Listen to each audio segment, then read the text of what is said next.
So, good day mga ka-TJ, it's me again, Caps Visitigan. So, update lang po sa unit na pinagawa sa akin. So, 5 unit po ito. So, tapos na po siya. May ano lang, may i-review lang tayo bukas para sure talaga na okay yung mga unit natin. So, 4 na import at saka isang ER15. So, yung ER15 po, di na po ako gumagawa ng ganyan kasi yung yung sealer sa mga pellet gun kasi yan. So, kasing katulad na po yung price niya sa sa gel blaster. So, mas okay na lang na gel blaster na tayo, mag-focus tayo sa gel blaster. So, yung nagtatanong sa akin kung paano maggawa ng spring sa gel blaster. Kasi yung gel blaster, yung magazine niya, is without spring yon. So, hindi katulad ng pellet gun na may spring. So, wala siyang pantulak sa bala. Kasi gel blaster po siya. So, may isa akong unang video ko na tutorial kung paano gumawa ng DIY spring. So, marami naman na gumagawa ng DIY spring sa YouTube.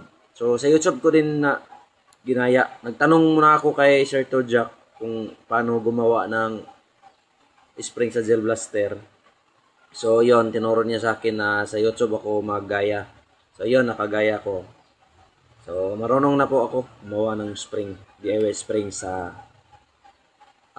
magazine natin sa ating gel blaster na Impro E1 converted. Saka ito po siya. So, yung dalawa nito is walang scope. Ang tatlo lang. Lagay ako tatlo yung ER. Yung scope niya is lang, red dot. Saka yung dalawa 3x9x40. Then yung dalawa walang scope. So nilagyan ko lang yan ng scope para maganda tignan kapag pinicturean or binidyohan. So yung isa, yan. Laruan lang po yan. So pinapakita ko lang sa inyo kung anong itsura sa mga ganyang scope. So kung mabili ka ng ganyang scope, yan po yung itsura niya. Yan po yung kabuuan ng unit pag ganyan na scope ang ipakabit. So, yung scope, katulad din ng price dyan sa yung malalaki. Mahal kasi yan. Itong malalaki, nasa mga 1.3 po ito. So, yan yung red dot, 700. Depende sa butchers. Ang gel blaster natin na converted, Impor E1, convert. So, Impor E1 po yan. Tapos, yung price niyan sa Lazada, nasa 1,100 po. So, depende yan din yan sa butchers. And then, 4 na 8mm steel ball at saka isang Impejolin yung bala. So, yung nasa baba na naka-bipod, Impejolin yung bala. Wala yang walang scope yan, pero nilagyan ko lang muna. At saka bipod laser para maganda naman tignan kapag binibidyuhan. So, yan po yung update natin mga ka-TJ. So, sa mga owner nito, baka sa tayo mag-deliver. Mag-update lang ako sa inyo. Kasi bukas, i-review ko pa to kung sakto na ba lahat, okay na ba lahat. Kasi, dapat kasi na may araw na review lahat yung ginagawa kasi may unit kasi pag hinigpitan na, nilagyan na ng mga screw is matigas at saka kapag mapinturahan na, medyo matigas na talaga. So kasi magaspang. So yan, need siya ng review, lagyan ng oil at kung okay na ba siya, yung bala niya, pumasok ba sa receiver. Ganyan po ako kasi trial and error po tayo. So, pag mag-error po tayo, so, lesson learned. So, need tayo mag-improve. So, ganyan po. Need talaga mag-review sa ating unit before ano ba tawag dyan? Before magpintura. At saka before magpa-ship. So, free shipping nationwide. So, yung natin, price nasa comment section. So, doon lang kayo tumingin sa comment section kung magkano yung price sa laruan natin. So, lahat po, halos lahat po import iwan yung mga ginagawa natin. Pero kung depende rin sa customer kung anong i-convert niya na gel blaster. Basta okay siya. Yung matanggal-tanggal, yung pagkatanggal niya is dapat na hati talaga. Kasi may gel blaster na yung parang real gun na talaga. Realistic gun. Realistic rifle na pag tinanggal mo, pag i-disassemble mo, iba na yung pag disassemble mo kasi by pin na siya, hindi na siya by screw. So ito, mahati ito, kaya maganda siya gawing PVC toy gun. So yung inner parts niya, halos lahat nito is PVC. So may metal lang, nilagyan ko lang metal yung inner parts natin para dagdag tibay. At saka medyo mabigat po yung unit. Ito, kabuuan ng unit. Ang bigat nito, pag ganyan yung ipakakabit. Nasa mga 2 to 3 kilos ata. Ang bigat talaga. 2 to 3 kilos. 2 kilos or yan dyan. Kasi yung nagpa-ship ko tong una. So, lahat na po yun. Kasali na po yung bulitas. So, yung timbang talaga niya, kasali ng karton, yung mga binalot natin. So, lahat-lahat is 4 kilos na po siya. Yung medyo mabigat na talaga. So, malaki po yung binabayaran natin. Kaya, yung nagtatanong sa atin, baka pagtingin nyo sa comment section, nagtaas konti yung price. So, medyo nagtaas talaga tayo kasi yung natin, yung ship, pagpa-ship, yung shipping fee, magmahal din. So, iwan ko bakit ng mahal. And then yung materials, medyo nagmahal din. So, yung akin dyan, konti lang po, yung labor ko. Kasi, lahat po ito binibili. PVC, scope, tanan lahat binibili. Kaya, yung akin is yung labor lang.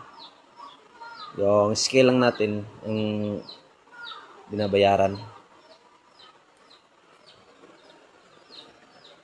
So, yan lang po mga ka-TG. Sa mga owner nito, hintay-hintay lang po mga sir. Kasi pipinturuhan pa natin ito. I-review pa natin to pa, tsaka pipinturahan. At saka, yun, ipa-ship na natin. So, yan po.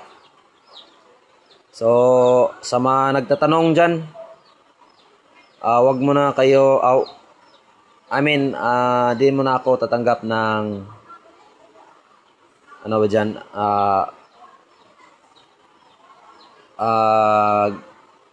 order for January kasi full slot na po. Kasi yung gagawin natin na for January na mga unit, 5 lang din kasi parang di ko yung 6 sa isang kasi 5, isang 6 kasi ito, na-release ko ng isa.